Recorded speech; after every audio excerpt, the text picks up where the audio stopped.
Hola, ¿cómo están? Mucho gusto. Esperando a que se encuentren bien, en este video vamos a hablarles sobre el feminismo y el vitalismo, pues sabemos muy bien que son temas muy controversiales y vamos a relacionarlos con la ética, algunos autores y filósofas muy importantes de cada época que nos han enseñado a ver el mundo muy diferente. Comencemos. Para comenzar con este maravilloso tema, veremos la relación que tiene la ética con el feminismo. Como bien sabemos, la filosofía y la ética feminista proponen un modo de comprensión y solución a la tensión que se establece entre el ser y el deber ser de la acción política, a través de la crítica al sistema de poder patriarcal. El discurso ético clásico, desde Aristóteles a Kant, se propone como un discurso para la especie humana con pretensiones de universalidad. Sin embargo, elaborado en base a la marginación sistemática de la mitad de especie. En el discurso filosófico, el sujeto femenino emerge de forma esporádica, como objeto de atención y reflexión, y en el gran discurso ético no aparece.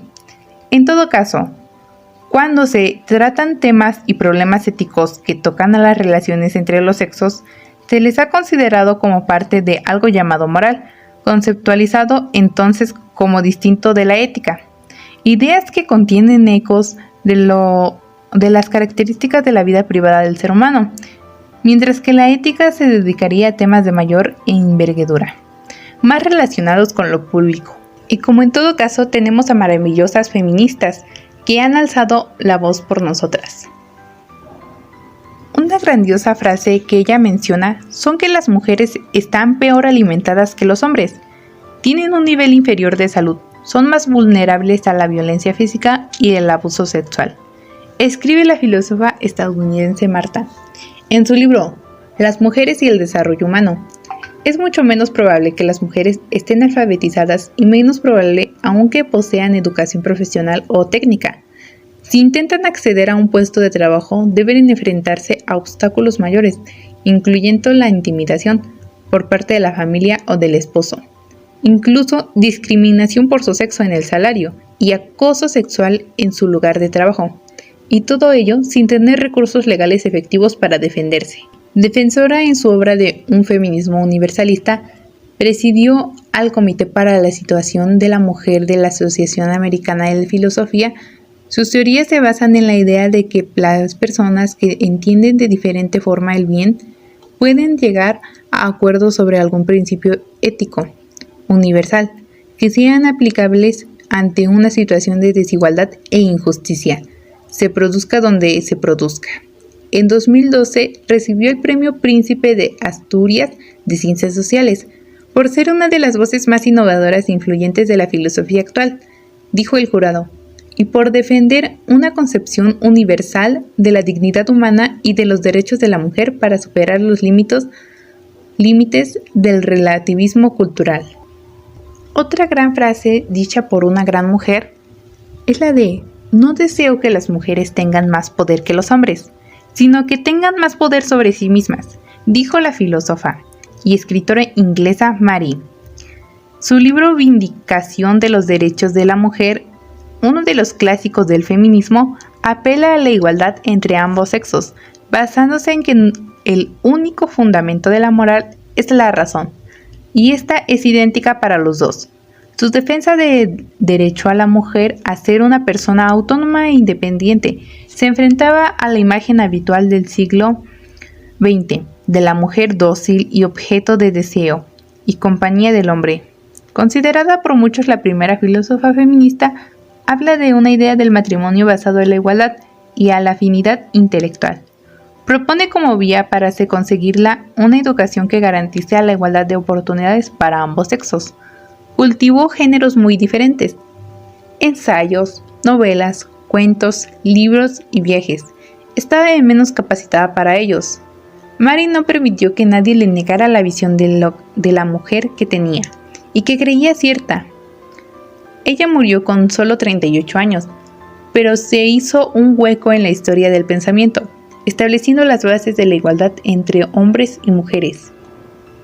Su libro, El segundo sexo, cumple este año 70 años, y ahí sigue, vigente y necesario. Esta obra de la escritora y filósofa existencialista francesa Simone ha nutrido a todo el feminismo que se ha hecho después en la segunda mitad del siglo XX y al que se hace ahora, la Biblia feminista escrita por una mujer. Hay otra escrita por un hombre, La esclavitud femenina de John Stuart Mill, uno de los libros decisivos del siglo XX. El largo tránsito de objeto a sujeto. Escribía ella. Aniversario de nacimiento de su autora. El feminismo en la historia del pensamiento no puede entenderse sin este libro. Para la filosofía, el feminismo es una forma de vivir individualmente y de luchar colectivamente. El día que una mujer pueda no amar con su debilidad, sino con su fuerza, no escapar de sí misma, sino encontrarse. Ese día, el amor será para ella fuente de vida y no un peligro mortal, dijo Simone. La conocida afirmación de la filósofa, la mujer no nace, se hace, resumía la idea de que los convencionalismos que se consideran naturaleza propia de las mujeres son en realidad una construcción cultural.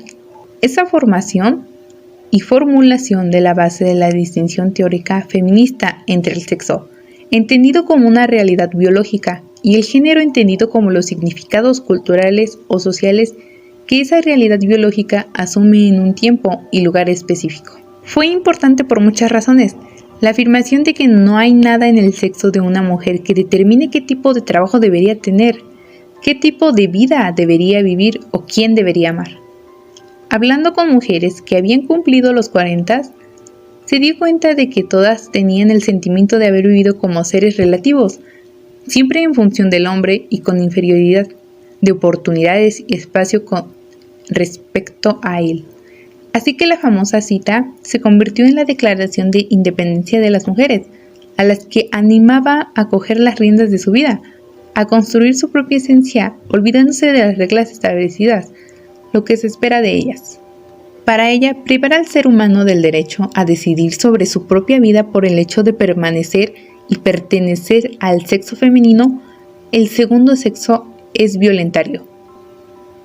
La filósofa Victoria, emérita de la Filosofía Moral y Política de la Universidad Autónoma de Barcelona, parece no compartir las dudas de Judith sobre que quien tendrá el protagonismo en este siglo XXI. Se desprende de su libro El siglo de las mujeres. En el campus, parte de la idea de que ya nadie puede detener el movimiento que supuso la mayor revolución del siglo XX, pero a pesar de los pasos dados hacia la igualdad y de las conquistas alcanzadas, quedan todavía muchos obstáculos para que esta igualdad sea simplemente aceptable, para que sea real y total, aún más, mucho más. En la opinión de Victoria, para conseguirla, el feminismo tiene que dedicar mayor atención práctica a 4 ámbitos fundamentales: la educación, el trabajo, la política y los valores éticos. Hay que feminizar la sociedad, se lo decía Victoria en una entrevista a la publicación colombiana Semana. Falta por conseguir igualdad en la vida privada y llegar a ocupar los puestos más importantes donde se toman decisiones. Hay países que todavía están muy atrasados, hay muchas cosas que construir. Es muy difícil cambiar las costumbres, las mentalidades. El feminismo de los primeros años pretendía de alguna forma masculinizar a las mujeres. Esa era la forma de igualarla. Hoy el feminismo dice: vamos a conservar lo que nosotras tenemos para exportarlo, para contagiarlo a la sociedad. Se dice que todo lo que ha sido excluido de la mujer durante muchos siglos debe salir afuera y la sociedad debe ser más femenina. Valores como el sentimiento de estar más cerca del otro, el saber escuchar, se considera más desarrollados por la mujer porque su tipo de ocupación la obliga a desarrollar esos valores. Estos valores son fundamentales, no deben desaparecer porque la mujer se libere. Lo que hay que hacer es que los hombres sean más femeninos. Esto es lo que dice esta grandiosa mujer feminista. Fue una escritora francesa, autora, el año 1791, Declaración de los Derechos de la Mujer y de la Ciudadanía. Se casó muy joven y quedó viuda en poco tiempo, con un hijo a su cargo. En 1789 se asomó a la Revolución Francesa, defendiendo una monarquía moderada. Fue en este periodo durante el cual escribió un gran número de artículos, manifiestos y discursos, unos 30 en total. Su pensamiento propio de la Ilustración ya se había plasmado antes en algunas de sus obras de teatro, como La esclavitud de los negros, donde criticaba con dureza la esclavitud. Admiraba en Mirabeau en 1791. Escribió su famosa Declaración de los Derechos de la Mujer y la Ciudadanía, como reacción de la Declaración de los Derechos del Hombre y el Ciudadano, que solo reconocía la condición de la ciudadanía a los hombres y dejaba a las mujeres en una situación de inferioridad. Su Declaración de los Derechos de la Mujer y la Ciudadanía empezaba con las siguientes palabras: Hombre, ¿eres capaz de ser justo? Una mujer te hace esta pregunta. Siguiendo la línea, defendió la separación de poderes sin contradecirse, con el hecho de que en 1793 iniciara la defensa y se opusiera a grandes políticas, pues en 1793 fue acusada de ser autora de un cártel girondino. El feminismo es un movimiento social que ha realizado a lo largo de los siglos un importante esfuerzo por lograr que las mujeres seamos ciudadanas de pleno derecho y que tengamos acceso a los derechos civiles, al voto, a la propiedad, a la salud o a la educación, o a una vida libre de violencia. Ser feminista no significa que pensemos que las mujeres merecemos derechos especiales, significa que sabemos que merecemos lo mismo. La respuesta corta para saber si un hombre puede ser feminista, la verdad es que no. Un hombre no puede ser feminista. Que un hombre llegara a ser feminista implicaría por su propia ontología que el feminismo habría ejercido sobre la sociedad toda su capacidad transformadora. Por tanto, y una vez lograda, establecida y mantenida la igualdad, el feminismo ya no tendría objeto, y serlo tampoco, ni para hombres ni para mujeres. Por lo tanto, debemos ser conscientes y convencidas de que el feminismo es una fuerza transformadora de lo social. Parece ser un requisito de éxito la entrada activa del hombre en esa militancia de subversión de los códigos dominantes. No obstante, al igual que en el resto de las políticas de igualdad, también aquí, sobre todo aquí, estructuralmente, hay que aplicar los principios de discriminación positiva.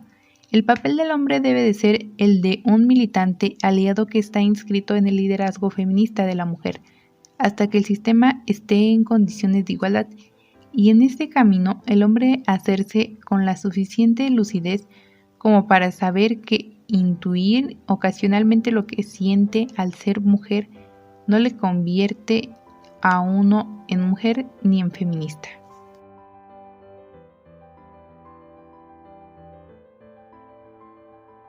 Bien, como se mencionaba anteriormente sobre el feminismo, hay una pregunta bastante fuerte y que es importante tocar.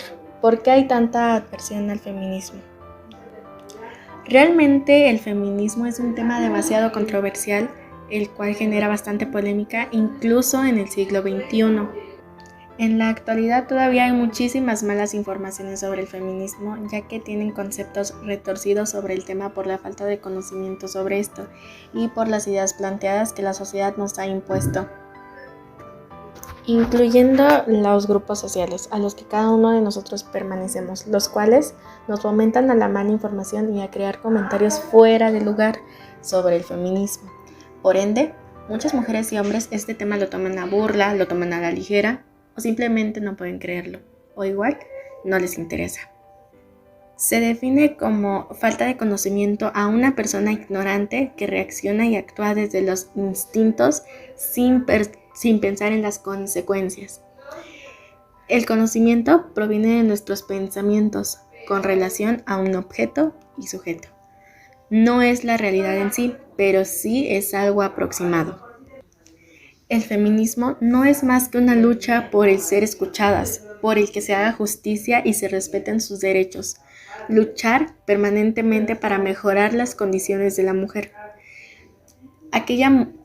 aquella mujer que sabe defender sus derechos, pero también respeta los derechos de las demás, porque no es un secreto que desde la antigüedad a la mujer se le ha impuesto reglas y castigos si no obedecen. Por ende, existen muchas adversiones sobre el feminismo por la falta de información y por no tener bases sólidas. Ahora bien, basándonos en esto, se responde a la pregunta de por qué hay tanta aversión al feminismo. La existe porque simplemente no tenemos el conocimiento sobre ello, simplemente lo tomamos a la ligera, simplemente no nos interesa, simplemente no nos importa. A muchas y a muchos no nos importa, a muchos y a muchos no nos interesa, a muchos y a muchos no hacemos nada por querer cambiar eso. Y bueno, algo importante también es qué se puede hacer para cambiarlo. O sea, yo mencionaba hace rato o hace un momento que no hacemos nada por cambiarlo, pero sí se puede. Y es que realmente se podría empezar centrando bases sólidas e informando a las personas sobre lo que verdaderamente consiste el feminismo. Podrían darse pláticas con adolescentes, incluso con padres de familia, donde se desarrolle este tema y se respondan todas las dudas así para que sepan lo que realmente se pretende alcanzar con la lucha feminista. Entre otras cuestiones, se puede mejorar el feminismo en compartir el cuidado, denunciar los casos de sexismo y acoso, rechazar el binarismo de género, exigir una cultura de igualdad en el trabajo, ejercer tus derechos políticos y comprar con responsabilidad. Puedes ejercer todos estos cuidados, todas estas bases para realmente cambiar esa perspectiva que tenemos sobre el feminismo. La mala información lamentablemente nos hace pensar distinto y nos hace crear comentarios fuera de lugar, nos hace pensar ignorantemente. Así que se invita a que seamos más conscientes de esto. Gracias. ¿Por qué Nietzsche está en contra de la religión y de la cultura occidental? Para empezar con la crítica que tiene este personaje hacia la cultura occidental, vemos que lo más importante para él es el individuo y la vida en la tierra. Lo contrario, el amor al prójimo y la piedad van en contra de los intereses del individuo. Por lo tanto, son valores negativos. Pero para el cristianismo, que se apoya en el platonismo, la cual es base de la cultura occidental, son positivos. Bien, para Nietzsche y su crítica, él parte de dos conceptos, lo apolíneo y lo dionisiaco. Estos dos son relacionados con dos figuras importantes de la mitología griega, Apolo y Dioniso. Apolíneo simboliza el equilibrio, lo racional y la sobriedad, mientras Caos, lo irracional y la embriaguez. Y en esta contradicción se apoya toda la cultura clásica. También podemos encontrar por primera vez estos conceptos en una de sus obras, la cual es el nacimiento de la tragedia en el espíritu de la música. Y ahora con la crítica de Nietzsche a la religión, afirma que el origen del cristianismo y de las demás religiones es el miedo y la angustia, pues la religión no busca la verdad, sino asume que la única verdad que existe es Dios y el más allá, es decir, como la metafísica. Hacen suya la trascendencia. Ejemplos de transmutación de los valores. Nietzsche hace referencia a la necesidad de reemplazar los valores tradicionales por una nueva tabla de valores, centrada en esta vida y en el deseo de vivirla plena e intensamente, frente a la moral resentida de la tradición occidental. Nietzsche define una moral fuerte y creativa, que parte de la afirmación de la vida y confiere valor supremo a la afirmación y realización del hombre. Nietzsche no propone vivir sin valores, lo que realmente propone es invertir la tabla de los valores tradicionales, superar la moral occidental, que es una moral de renuncia y resentimiento ante la vida con la esperanza de encontrar una vida de ultratumba.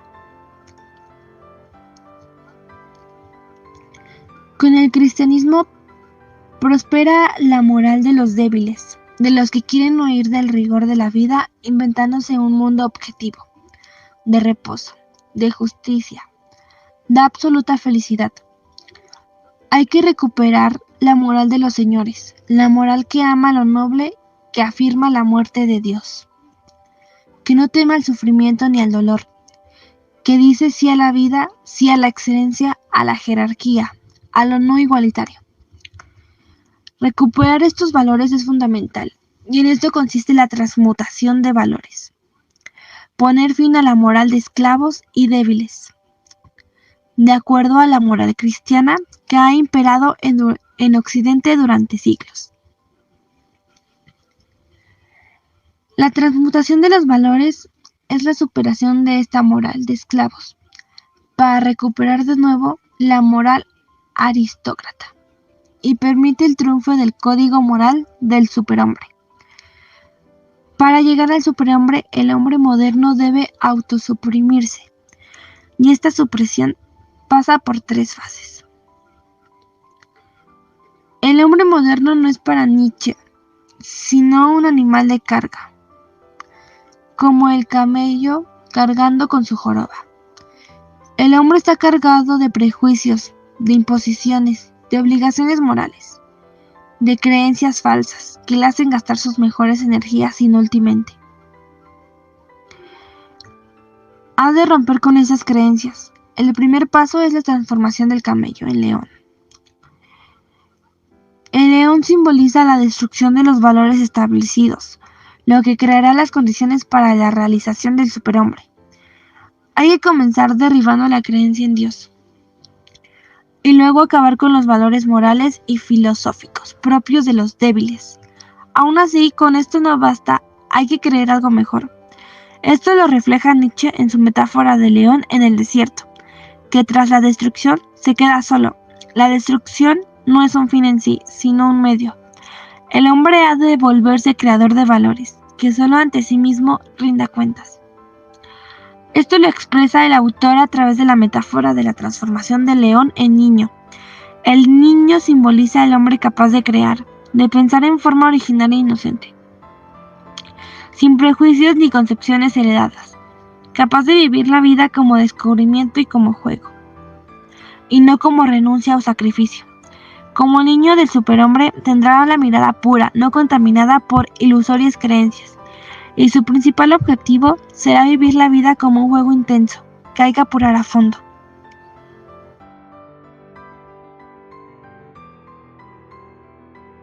Mi estancia comienza preguntándonos si podríamos llegar a ser un superhombre. Según Nietzsche, el hombre actual, con su moral decante y débil, ha de ser superado. ¿Cuál es la meta? Convertirse en un superhombre, un ser con una moral nueva, poderosa. El superhombre determina sus propios valores y vivirá de acuerdo a la realidad de su naturaleza.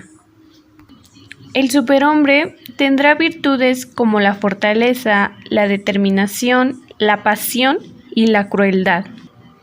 No dará cuenta de sus actos a nada ni nadie, porque será un líder que decidirá el qué, cómo y cuándo de todo aquello que ocurra en su vida. ¿Qué se puede hacer y tiene que hacer en un mundo donde están matando todos los días a las mujeres y para la sociedad se juzga a las feministas y no a los feminicidios? Como primer parte, no solo debemos remover las prácticas, perjuicios y costumbres que legitiman la violencia a la mujer en la sociedad, sino principalmente del propio sistema de justicia. Debemos entender que el adecuado funcionamiento del sistema y su efectividad es parte de nuestra obligación de debida diligencia, y no solo debemos olvidar que en esta lucha contra la violencia de género, las decisiones de protección integral, sanción y ejecución que damos de modo efectivo impactan en el sistema y en la sociedad. ¿Qué estrategias cotidianas podemos ejercer siendo hombres o mujeres? Algunas de las mencionadas serían compartir el cuidado. Las mujeres asumen 3 veces más trabajo doméstico y de cuidados no remunerado que los hombres. Comparte equitativamente las tareas del hogar, las responsabilidades como de padres y otros trabajos no remunerados. Denuncia el sexismo y el acoso. Las mujeres y identidades no binarias, transvestis y disidencias se encuentran a todo tipo de comportamientos sexistas e irrespetuosos en lugares públicos y privados a diario. Diversifica el lenguaje. El lenguaje cotidiano juega un papel muy importante en la ruptura de los estereotipos de género. Exige una cultura laboral igualitaria. Exige liderazgo equitativo, igual paga por sí mismo trabajo, capacitaciones sobre igualdad de género y políticas de licencia igualitarias.